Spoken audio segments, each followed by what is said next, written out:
So this boy vanishes. 27 years later, there's a predator's He home. said, "Stop, I have a gun." Turn off the flashlight, go in the ditch, face the other way. And then he grabbed Jacob when I was running. We went down the cornfield. He's a kidnapping case. And then after we looked back once, and there was nobody there.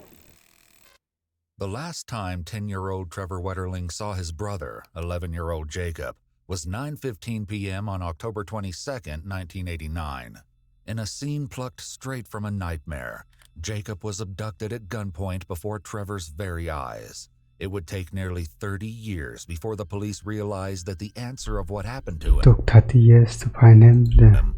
Had been right under their noses all along. Get out of this house! Get out of here! Get out of here! Calm down. Get out of this house! Yeah, dirty old man. Most of the following footage has never been seen before.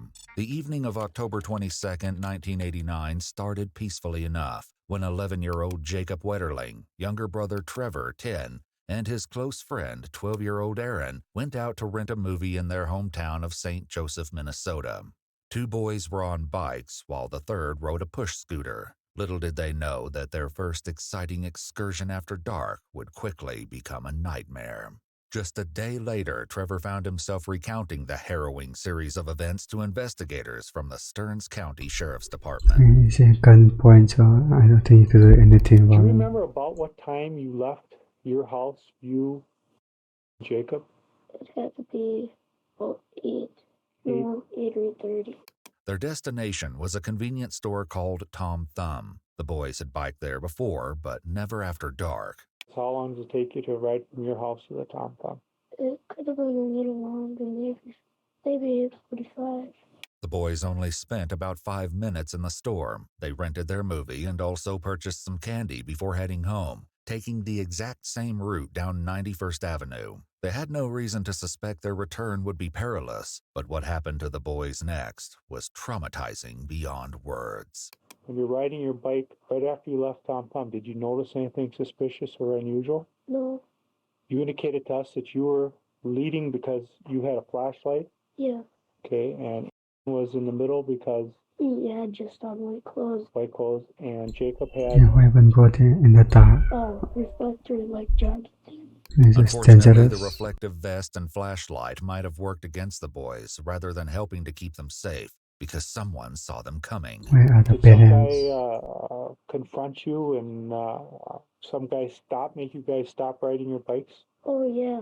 Was he on your left or your right? Left. Left. And when you guys are riding your bikes, what side of the road were you on? Left. The left side. But he wasn't really on the road, though. He Okay. came out from the driveway. Can you tell us what this person initially said when you guys were riding by him? He said, "Stop, I have a gun. Turn off the flashlight. Go in the ditch. Face the other way."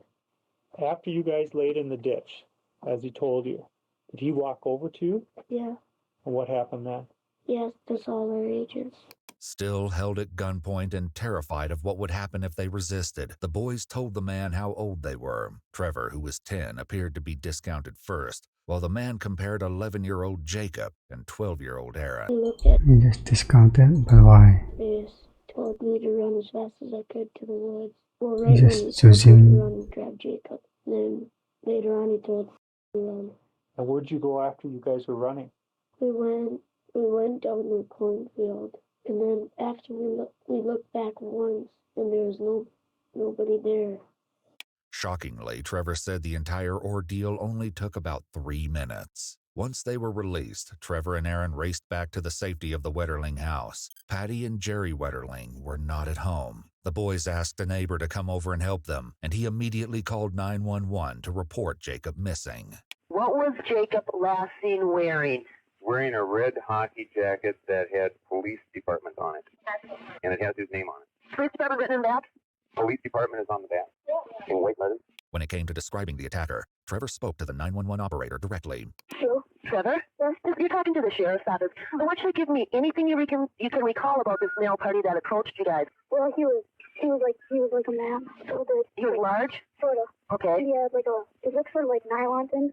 For the mask? Do you know what color it was? Black. A black mask? Do you know what color jacket he had on? I think it was black too. Trevor and Aaron also said that the man had a deep voice and was about 5'10" and 195 pounds. Police descended down upon the crime scene and were able to locate the exact site of Jacob's abduction thanks to the bike and push scooter still lying next to the road. However, Jacob's bike was nowhere to be found. Only Trevor's bike and Aaron's scooter remained at the scene. How did the Jacob speak? Did they found him or There was something? some hope that Jacob might have given the kidnapper the slip and ran off into the nearby woods like Aaron and Trevor. But when police searched the area on foot, they found no sign of him. The search continued into the next day, and based on something they found at the crime scene, the detectives had another question for Trevor. Did you hear or see any vehicles? You shaking your head no? Yeah, no. Trevor might not have seen a car, but someone else did. The abduction took place near the driveway leading to a farm owned by the Rassier family. Dan Rassier, a music teacher at a local school, lived there with his parents, who were traveling at the time of the kidnapping. Dan saw not one, but two suspicious vehicles that day. In the afternoon, he said a car drove down the drive a short way, then made a fishtail turn back onto the main road. Then that night, Dan said he was upstairs, cataloging his record collection when he heard the family dog Smokey making a ruckus outside. Yeah, just Smokey? that night, yeah, my car turns around and I turned off the light in my room thinking, well, then I could see, it's coming down on you. Dan said the second car made the exact same fishtail maneuver as the one he'd seen earlier. Unfortunately, he couldn't make out many details on the second vehicle. There are multiple The guys police there. would come up with a very unique plan to deal with this soon enough. Dan noted that while the car's presence was odd, he didn't yet have a reason to suspect foul play, so he went to bed, wanting to be rested for work the next morning. A short time later, though, Smokey's barking woke him back up. In an exclusive interview with Ewu, Dan talked about the events that followed. I was sound asleep, and our dog Smokey continued to bark. And when she's barking and that doesn't stop, it's not just an animal passing through. And I got up to check it out, what she barking at, and I see pretty quick that there are flashlights up by our woodpile. And I thought, man, somebody's up there stealing wood. Dan called 911 to report the intruders on his property before he had even heard about the horrific crime that had just taken place so close to his home. He went out to meet with the police and offered to help with the search by looking in all of the farm's outbuildings. Went through buildings, at least for an hour, just walked through buildings with flashlights and didn't see anything. And I remember a helicopter was now cruising around the woods behind our barn that was close to the area where this boy was taken, with a huge searchlight just going through the woods. And I kept looking, and no police ever came back down to the farm. This would turn out to be the first of many oversights in the Wetterling investigation. The next morning, the police were able to get a better look at the crime scene. Are they kidnapping underground or something? Quickly, they found that the bikes hadn't been the only thing left behind. The first thing of interest were two sets of footprints. One set was quickly determined to be Jacob's, but the other was larger, and the tread pattern didn't match any of the boys' shoes. They had to belong to the kidnapper. Nearby, the police also found a set of tire tracks. They took photographs and plaster casts of both the tire tracks and footprints, but that appeared to be the end of the officer's foresight in regards to processing the crime scene, because that very morning, an egregious lapse in security occurred. Dan explained what happened to the lead investigators. I'd taken off for school and I got up to the top of the hill, and I think there was a yellow tape across the road, and I got to get out of here, and I couldn't drive down below because it was a cornfield, I think, or something. And there's a sheriff car over there, I think, and I ran over there, and he was kind of yelling at me because I was across that line.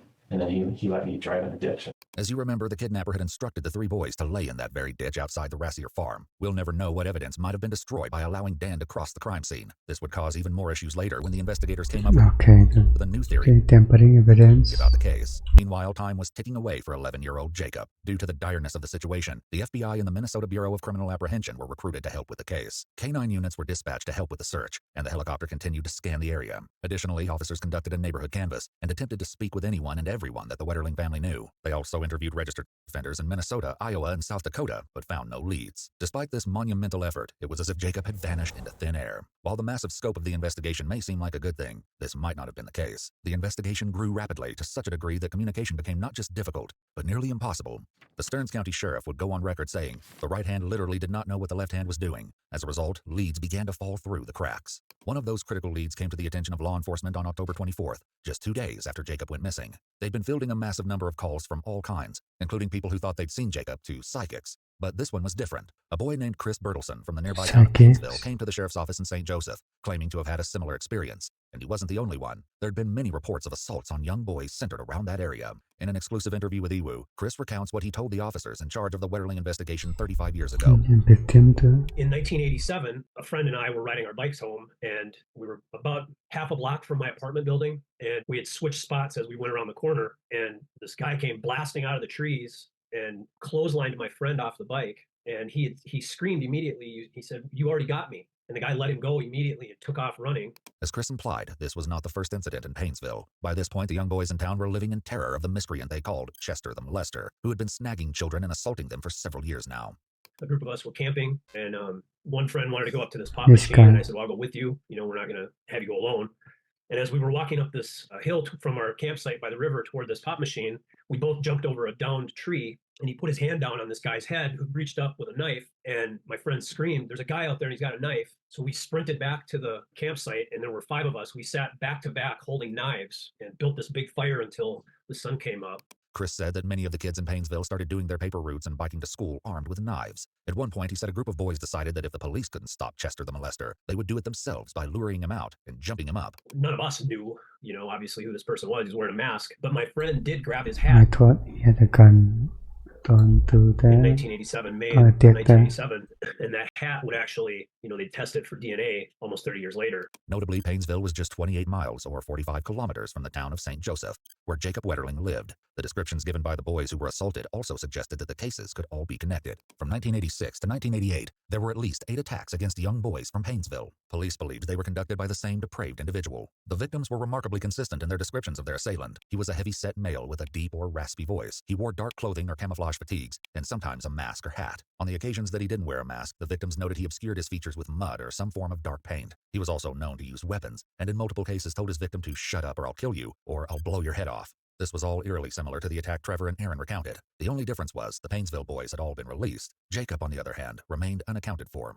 I gave them a name of a guy who everybody my age in Jacob is still missing. Painesville knew was a molester. And at that time, he seemed like the guy that would probably be doing this stuff, except what we know today is that he was more of a groomer than a grabber. The man in question was Dwayne Dewey Hart, a longtime resident of Painesville who had been accused of harming children multiple times. This was a strong lead, but inexplicably, it wasn't followed up until January of 1990, 2.5 months after Jacob was kidnapped. Instead, the search for Jacob continued closer to home. In addition to collecting leads, investigators began looking into local hotels to see if perhaps Jacob's captor had traveled from elsewhere or was keeping him in one of the rooms. Unfortunately, they quickly learned that there was a polka festival in town that weekend, so there were countless strangers in the normally quiet town of St. Joseph. Alarmingly, the police also learned that the previous summer, another pair of boys had been chased by a vehicle on 91st Street after leaving Tom Thumb. This was noted in the file, but it doesn't appear that the lead took the investigation anywhere. The police also spent more time with Dan Rassier, the school teacher who had witnessed a strange car in his driveway the night of the abduction. In an attempt to dredge up any further information he might have, the police asked him to come in for a special kind of interview, a hypnosis session. Dan agreed. The following recording of his hypnosis session reveals what an emotional ordeal this was for him. You can do that. Hypnosis session. I didn't know that.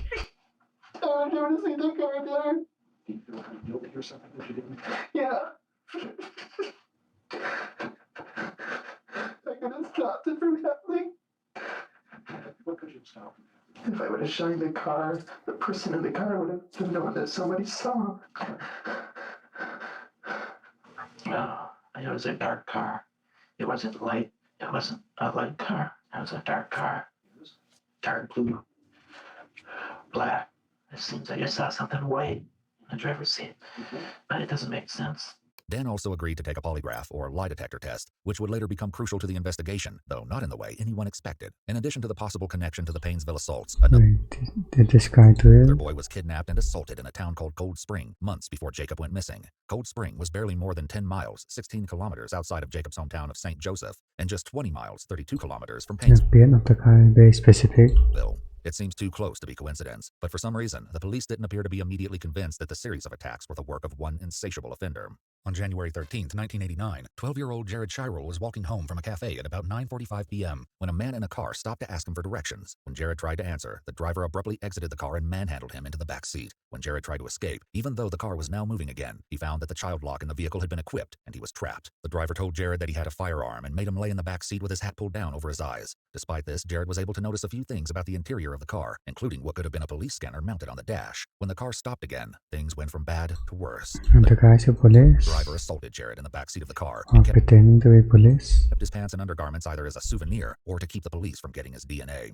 Jared was wearing a snowsuit, which the driver let him keep after he rolled it around in the snow to obscure any DNA evidence. Then, just like what would happen to Aaron and Trevor 10 months later, the driver told Jared to run, or he would shoot him. Despite the unspeakable trauma he had just gone through, Jared was able to give an incredibly detailed description of his assailant and help the police come up with this composite sketch. Despite the culprit's attempts, unidentified male DNA was recovered from Jared's snowsuit. The main method of DNA comparisons wasn't available until the next year, 1990, and law enforcement didn't have the legal authority to create a comparison database until 5 years after Jared's assault, in 1994. Unfortunately, the DNA from Jared's case would be neglected for close to 30 years. The investigators were now convinced that Jacob and Jared were taken by the same man. When the police finally followed up on the Dewey lead from the Painesville case in early 1990, he pointed them in the direction of a man named Danny Heinrich. No one had any idea how important this lead was until it was far too late. When police finally made contact with Heinrich many years later, he maintained that he was innocent. What the hell would he even say something like that? I don't know. So I don't know if that's because they were putting the pressure on him for those kids, and then he thought he was trying to push it off on you and saying you were running around tackling kids. And remember that? Did they talk to you about that back in the day?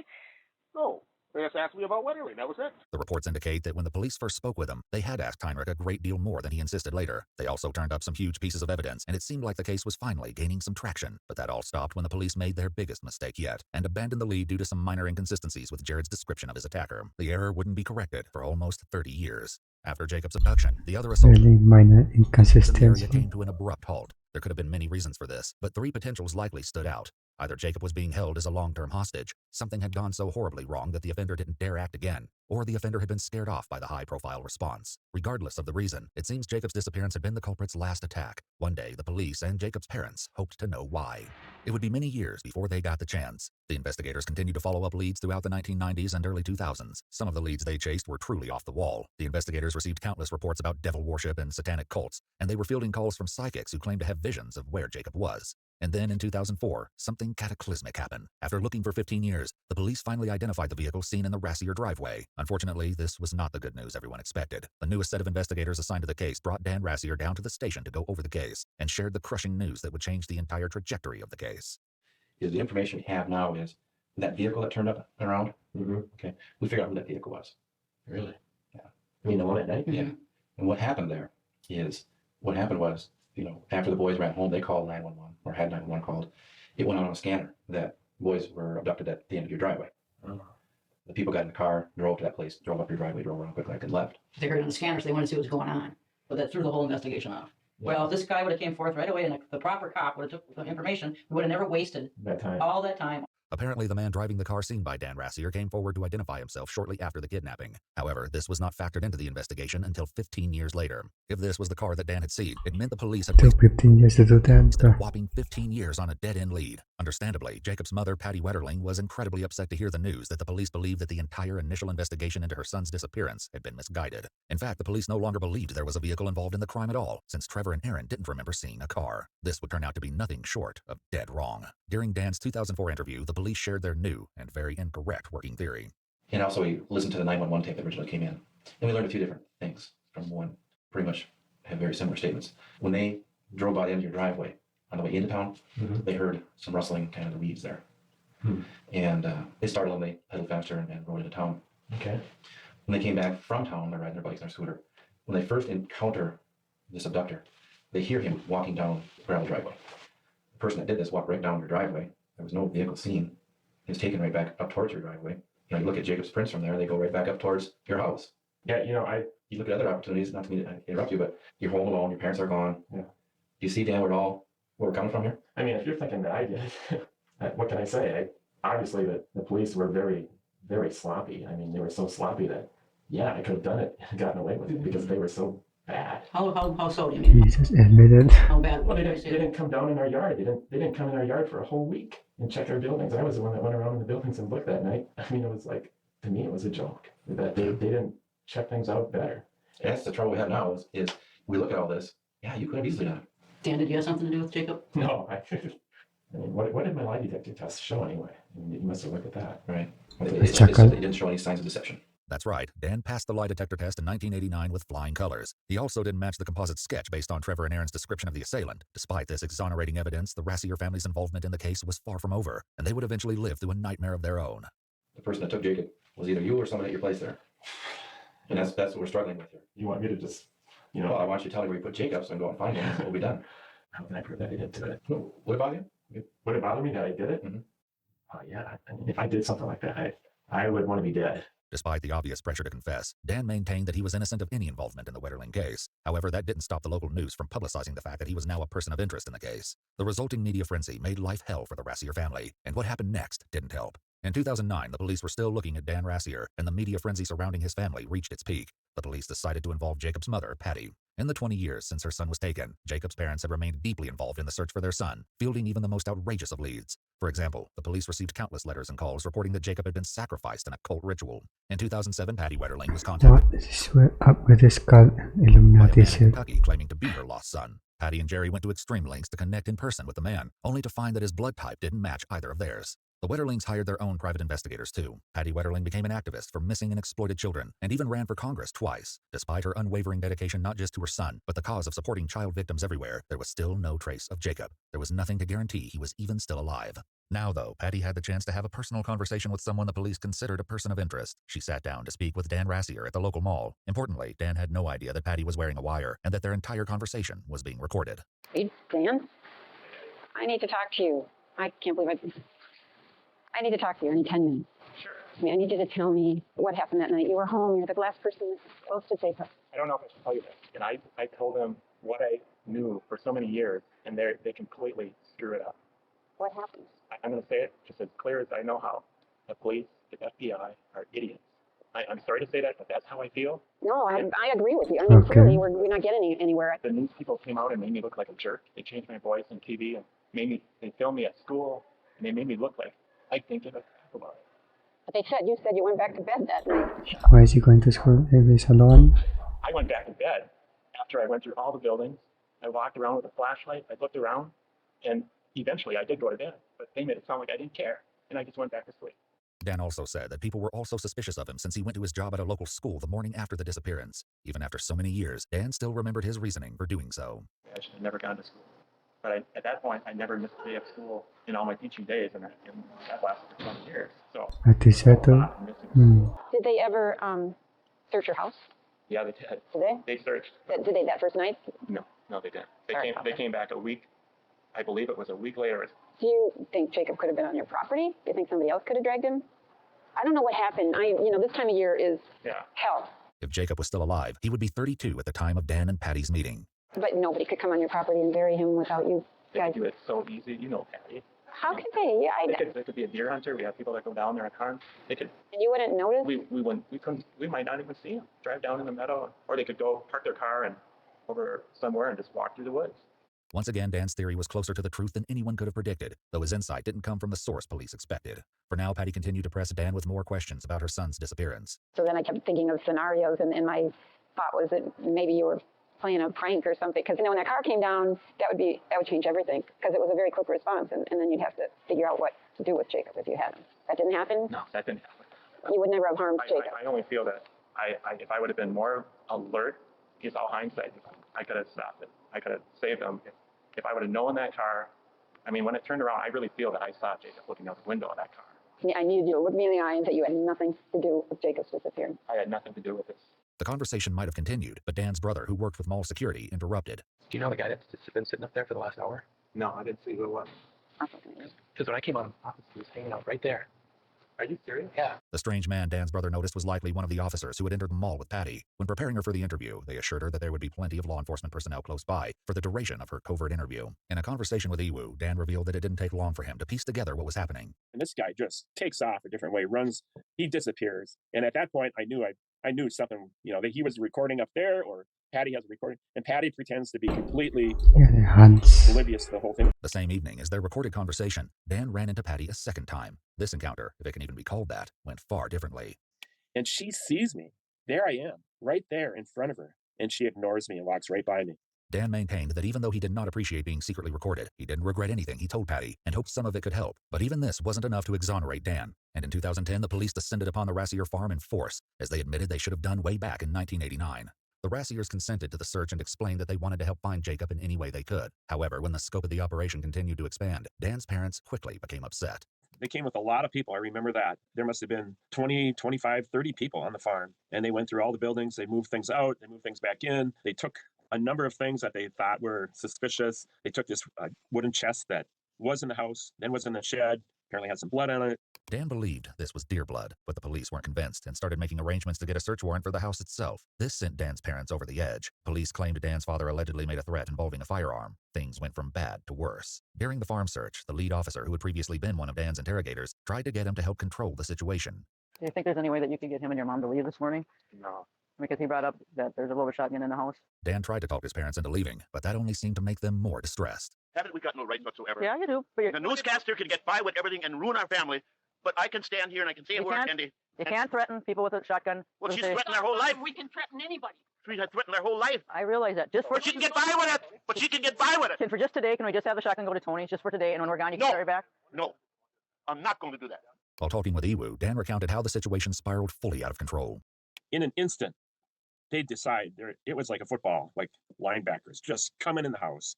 And my dad was just, and I kind of put my arms around my dad because he was just beside himself. For God's sake! No, you're not going to go get it. I'll give you the shotgun. Yes, but you get out of this house. For God's sake, Get out of here, shotgun. Get out of this house. Get out of here. Get out of here. Get out of this house. Rio, come on. You see the ladder? Oh, for Come on. God's sake. Come on, let's go to the What's going on? You have to leave. I won't leave. Okay, you're under arrest. You're going to jail. Stand up or you're going to jail. Dan's parents were eventually convinced to go to their other son's house. Dan, meanwhile, ended up filing a formal complaint with the state, but ultimately, his case was dismissed. To add insult to injury, the police found absolutely nothing pertaining to the Wetterling case on the Rassier property, even after doing a search with cadaver dogs and excavating between 50 to 60 yards of gravel and ash from the farm's burn pit. While there were many, many bones found in the excavated material, none of them were determined to be human. At this point, the police finally had to confront the fact that they were once again way off track, and Dan Rassier had been innocent all along. Even after being exonerated at long last, though, Dan's nightmare wasn't over. That was a mess for me because now my name was out there and parents were concerned. I had to have a person observing me all the time in one school, and that was at least a month. And all these people that basically did this to me, my family, and to the Wetterlings, they got away with it. Meanwhile, the investigative team held a roundtable discussion with experts from multiple agencies to review the entire Wetterling file to date. One name connected to a hastily dropped lead stood out to them: Danny Heinrich. The more they dug into Heinrich, the more suspicious he appeared. The inconsistencies between Jared's statement and Heinrich no longer convinced police he should be ruled out. 26 years after Jacob went missing, it was time to correct this massive oversight. The investigation restarted with gusto in 2015 when police conducted a search warrant at Heinrich's home.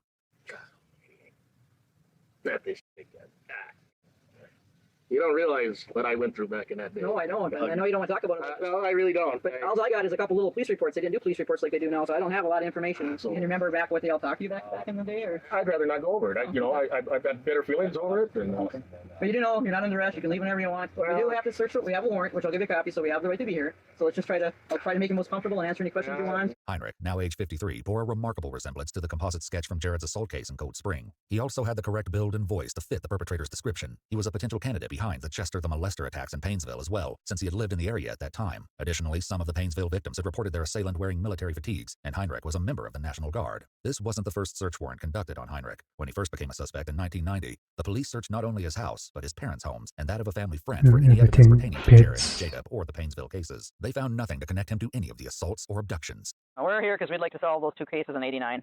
That's why we're here. The and the Jacob Wetterling cases. very much I can help you out there at all. I have nothing on here, and I have nothing to do with that. The 2015 warrant allowed the police to confiscate Heinrich's electronics, collect a DNA sample, and search for any sign of human remains on the property. It also gave them carte blanche to look for any of Jacob's belongings, the firearm that was used in the kidnapping, or the knives used in some of the Painesville attacks. Unfortunately, Heinrich had quite the collection of belongings for them to contend with, but police were determined, and it wouldn't take long for them to notice more than a few items of interest. You're going to find some things in that house that look pretty big to me. Okay. You know, If you're worried about a lot of people got, yes, I do have. See, I'm not going to lie to you there. I do. No, okay, well, that's what a lot of guys have, especially single guys. So that's not the end of the world. Is it regular photography or? Oh, it varies all over the board. Dan, that's not the end of the world. We're not here. We're not looking because you got child photography, okay? Well, there's some. In this case, some meant 19 three-ring binders filled with pictures of children, some of them unclothed. Other pictures of that nature were found strewn throughout the residence, along with more explicit material, and this was just the beginning. Yeah, dirty old man. Did you make on anything, or did you just watch? You didn't manufacture. That's the big charge. Now VHS tapes, can they take them or what? Well, typically they could because they can check to see if any of them have child on them. No, they don't. So yeah, they could take them because they're looking for child. And they could say, well, maybe they're mixed in with them. Obviously, they're not going to be labeled right. I mean, if you're saying you actually have like a big tote full of them. Oh, that's a load of them. Like 100 or more? Or? Several hundred or better. When the police eventually reviewed all the VHS tapes, they found an extensive collection of explicit material, some of which appeared to be homemade. But this was only a fraction of Heinrich's revolting stash. I was a little nervous. So. Yeah, that's natural. It runs in the family. That's why when I had that lie detector test back in the day, I failed it because I can't do it. I just can't. I'm a nervous wreck when it comes to that. So when they asked me to take the lie detector the second time, I said, no, I won't do it. That and the questions I thought alone were offensive at the time, enough to make anybody's blood pressure go up. So. What kind of questions are they asking? Oh, I'm not going to go over that. Oh, okay. I'm just curious more than anything, I guess. Well, curious? I'll just tell you. I can remember them. Did you kidnap Jacob Wetterling? Well, did you kill Jacob Wetterling? Did you, where'd you bury Jacob? Oh, that wasn't an item. I'm getting it all mixed up. Police obviously had to wonder if there was a more nefarious reason that Heinrich had tanked the polygraph exam back in the day. His failure there, though, wasn't the only reason he'd been such a strong suspect. The initial investigators also determined that his shoe prints matched those found at the scene of Jacob's abduction. In January of 1990, Heinrich no longer had the car he'd owned at the time of Jacob's disappearance, but police tracked down the vehicle's new owners, who allowed them to search the car. The tire tracks also matched those found at the scene of the crime. And yes, the police knew this when they told Dan Rassier they no longer thought a vehicle was involved at all. Even more incriminating was the fact that fibers consistent with the car's interior were found on the snowsuit belonging to Jared, the assault victim from Cold Spring. During the 2015 search warrant, Heinrich chatted with the police about all the other ways he had been investigated back in 1990. Police are related to him on sound. So you could see the car and followed me all over the place. At least they tried to. With the evidence against Heinrich piling up, the police on the case in 1990 decided to place him under surveillance. However, it didn't go too well, because almost immediately Heinrich noticed and ditched the surveillance team twice. I spent a night in the Stearns County Jail. I called my dad. I remember that night very clearly. And they interrogated me for hours, for quite a long time. They had the big shot from, I seen him on TV. I had the big shot from the FBI there, the top man. And this went on and on. They had clothes laid out on a table and all this, and books. They had about 20 books or 30 books with my name on it, Heinrich. And that's all about you. I said, bull.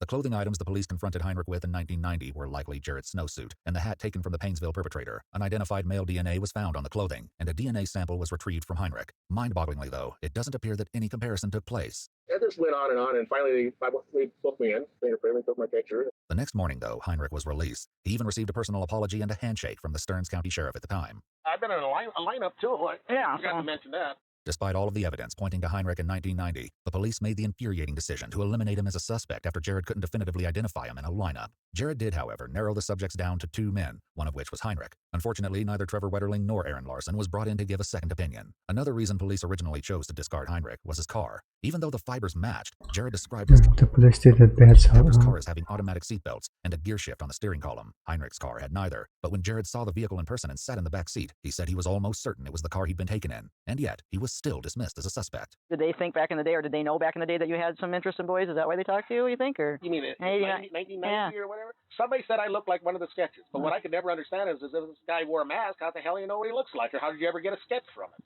Later, Heinrich told police that he lost 60 pounds and grew a mustache. If Heinrich was as innocent as he claimed, the police had to wonder what would motivate him to go to such lengths to change his appearance. Somehow, all of this wasn't enough to keep the lead alive in 1990. In 2015, though, the new investigators felt differently.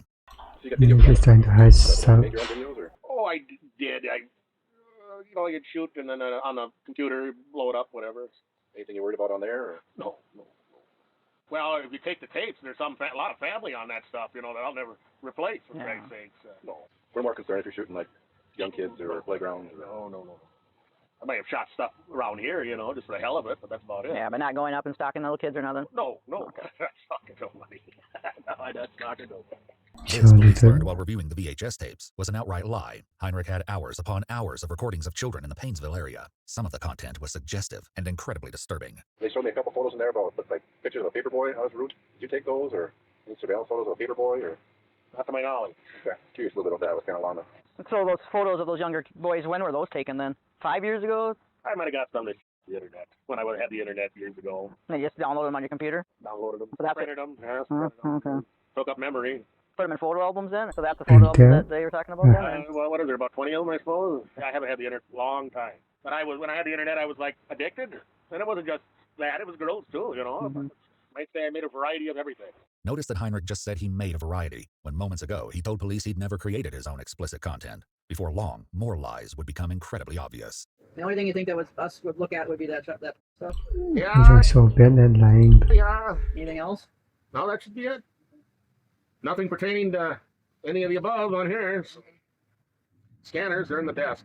Should be 2 of them. Outdated, I can't get anything out. Importantly, Jared from the Cold Spring case remembered his assailant having a police scanner. During a previous arrest in 1986 for driving under the influence, a police scanner had been confiscated from Heinrich, and that wasn't the only thing that could potentially tie Heinrich to the crimes in question. As the search continued, the police learned that Heinrich was hiding more than just videos and photos.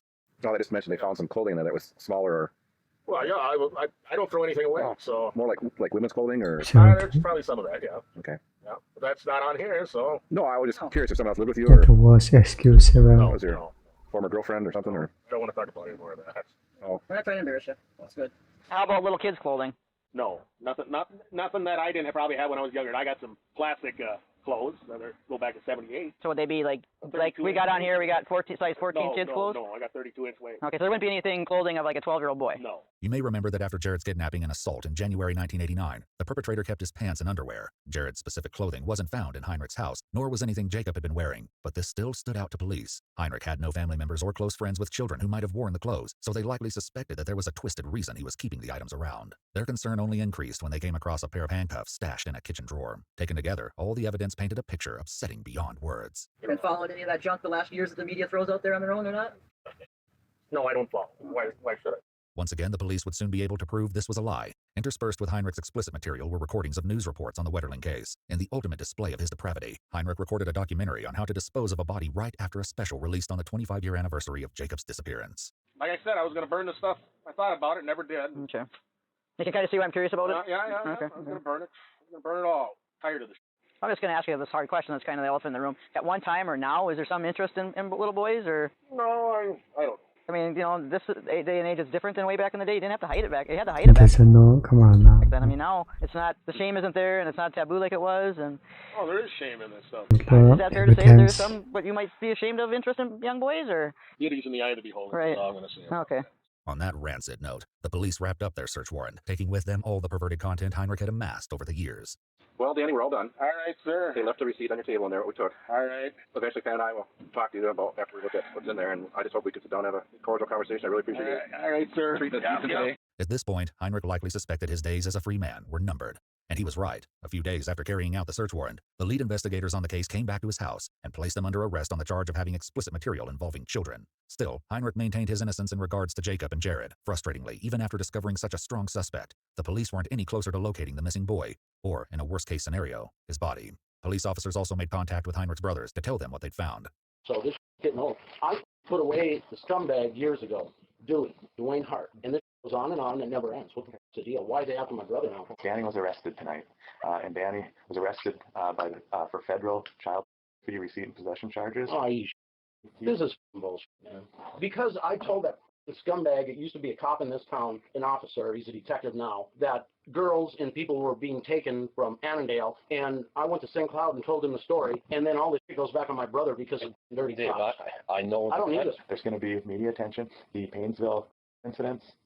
Danny that was not him. That was the bullshit Dewey. He admitted to it. Be prepared when the information comes out. It's going to lead people to believe that it was your brother Danny. There's going to be talking. And it all started because I put that scumbag away. Okay. And I was the only one that wasn't scared of him. Well, my daughter's going to freak out. This is going to impact your whole family. Oh, God. Danny would never hurt anybody in this world. Danny took, and he in his car, and Danny assaulted. Danny never would touch no boy. He's never touched anyone, and he never would. I know his heart, and I know his soul. In his home, Denying. the child he had hundreds of hours of videotaping neighborhood kids in Annandale and Paynesville and Benson, and where he would focus on their crotch and their rear.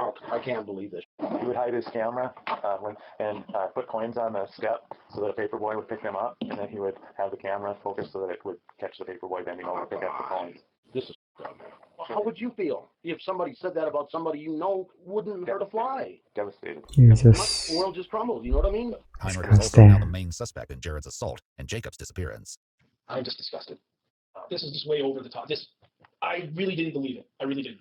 This is just the final insult to my parents. But this was not the only breaking news the officers were there to impart. I mean, things have changed. We have some scientific data that links him to the Cold Spring kidnapping. After 27 years, Jared's snowsuit was finally tested for DNA. There's an incredibly high chance that DNA could have been degraded and unusable by this point. The fact that a match was still possible was extremely fortunate. The lab results indicated a near-perfect match to the buccal swabs collected from Danny Heinrich. His DNA was also matched to the hat Chris Bertelson's friend snatched from Chester the molester back Actually, in kind of Painesville in the impressive. mid-80s. Now that the police had irrefutable evidence tying Heinrich to the crime, they had some leverage. While he was in jail, they approached him with an offer. If he confessed and told them where they could find Jacob Wetterling, they would only prosecute him for the child charges, and shockingly, nothing else. Heinrich accepted. Per the terms of the legal agreement with Heinrich, no recording was allowed during his confession. However, the entirety of what he said was transcribed. Every piece of it was bone-chilling. First, Heinrich admitted that he had kidnapped and assaulted Jared in January 1989. He changed his appearance once the composite was published to avoid detection and purchased a firearm. Then Heinrich stated that he left his house on October 22nd at about 8 p.m. He didn't know Jacob, Trevor, and Aaron, but saw them riding down the road and believed they would be coming back. He pulled over to lie in wait in the driveway to the Rassier farm. Not only was there indeed a car involved, Just waiting. What the? all as Dan had insisted, It's predator. but the tire tracks and footprints were Heinrich's. His account of the kidnapping aligned with Trevor and Aaron's statements. He threatened the boys with the firearm, made them lay in the ditch, and tell him their ages. He also made the nauseating revelation that he chose to take Jacob because he found him the most attractive. After telling Trevor and Aaron to run, he said he handcuffed Jacob with the very cuffs police had recently found in his kitchen drawer. He put Jacob in the car and made him crouch so no one could see him. Heartbreakingly, Heinrich remembered that Jacob asked what he had done wrong. Heinrich also admitted when he removed his mask in the car, he probably had no intention of letting Jacob go. The story only became darker from there. Heinrich drove Jacob back to the Painesville area, using his police scanner to avoid law enforcement on the way. He stopped at a gravel pit on the corner of Highway 23 and Stearns County Road 33. During a jail phone call with a cellmate's friend, Heinrich revealed the unforgivable actions he took next. The one that killed Jacob Wetterling, right? Yes, I am. Did you have with him? Well, that's all on the news. Yes, I did. Yes, I did. That's all public knowledge. But that was a long time ago, and I haven't done anything like that since I quit that night. When that happened, I quit. So that's the end. What is this excuse he's giving, bro? A long time ago, so doesn't matter. Tragically, Heinrich the same night he abducted him. After assaulting Jacob over a period of roughly half an hour, Heinrich led him back towards that vehicle. At that very moment, a police car, lights flashing, sped by on the road ahead.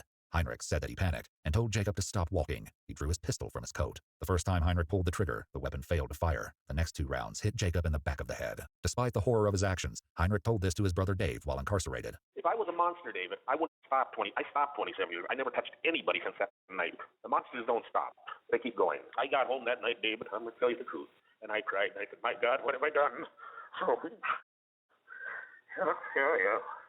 No amount of tears shed could make up for what Heinrich did to Jacob, or the 27 years of suffering his family went through not knowing what had happened to him. One of Heinrich's cellmates came forward to talk to police and told them Heinrich seemed utterly remorseless. He quoted Heinrich as saying the police in 1990 walked right past the gun he used to kill Jacob. During his confession, Heinrich told the police that he left Jacob's body by the gravel pit and fled to his house. Several hours later, though, he returned to cover his tracks. He buried Jacob's body in a shallow grave, using stolen equipment from a nearby construction site. He threw Jacob's shoes in a ravine. During the search warrant, Heinrich had slipped up and, shockingly, actually said he had buried Jacob before he made his confession. Where'd you bury Jacob? Oh, that wasn't an item. I'm getting it all mixed up. However, this wasn't to be Jacob's final resting place. 1 year later, while the Wetterlings still agonized over the unknown fate of their son, Heinrich returned to the scene of the crime to find that Jacob's red jacket was now uncovered. Using an army shovel, Okay, the jacket. bag, he dug up Jacob's remains and reburied them on a nearby farm. He took Jacob's reflective vest home with him and kept it as a souvenir until he was investigated. Oh, this is actually messed up. In 1990, when it seemed police were on his tail, he got rid of it. In a cruel twist of fate, Chris Bertelson said that the field where Jacob was buried was a popular camping spot for many of the Painesville boys. The survivors of Danny Heinrich's earlier crimes had unwittingly been spending their free time beside the evidence of his most heinous act. The area where Heinrich buried Jacob was also identified by another victim, though not of Heinrich, but Dwayne Dewey Hart. A man named Dan identified the same location as one where he'd been assaulted by Dewey as a child. But this wasn't the only alleged connection between Heinrich and Dewey. In the 70s, Dewey apparently dated Heinrich's mother. At the time, Heinrich was 15. His older brother has reported that he was assaulted by Dewey, and there's speculation that Dewey may have also groomed and assaulted Heinrich. Due to this connection, it's been alleged that Heinrich eventually chose the field where he buried Jacob because Dewey may have brought him there and assaulted him, as he was known to do with some of his victims. After hearing Heinrich's sordid tale, law enforcement prepared to take Heinrich out to the farm so he could lead them to Jacob's body, to prove he was telling the truth and, hopefully, finally provide closure for the Wetterlings. The first thing crime scene techs found when Heinrich led them through the fields was Jacob's red hockey jacket. Hauntingly, wrapped inside was a skull with 2 bullet holes. Next, they found a hockey jersey with Wetterling written across the back. More digging revealed more clothing that matched Jacob's last known outfit and bone fragments. The skeletal remains were taken for DNA testing and compared to Patty Wetterling's DNA. The answer was obvious. The remains were indeed those of Jacob Wetterling. In 2016, Danny Heinrich pled guilty to federal child charges. He did not admit to any involvement in the series of Painesville assaults. Per the terms of the proffer agreement that led to the discovery of Jacob's body, Heinrich was only prosecuted for the explicit material and was sentenced to 20 years in prison. Only 20. This is Jared Shirel eventually filed a civil lawsuit against Heinrich, and in 2018 he was awarded more than $17 million in punitive damages. In one of his phone calls from jail, Heinrich expressed the concern that he would not be released after the completion of his sentence, but instead be civilly committed. Civil commitment is the legal process which allows people who are deemed a danger to themselves or others to be involuntarily admitted to a treatment facility. This could be used to prevent Heinrich from ever being released. However, the system is currently under appeal, as some argue it's unconstitutional. If it is indeed overturned, it's more likely than not that Danny Heinrich could one day walk free again. You just get away after 20 years. It's just messed up.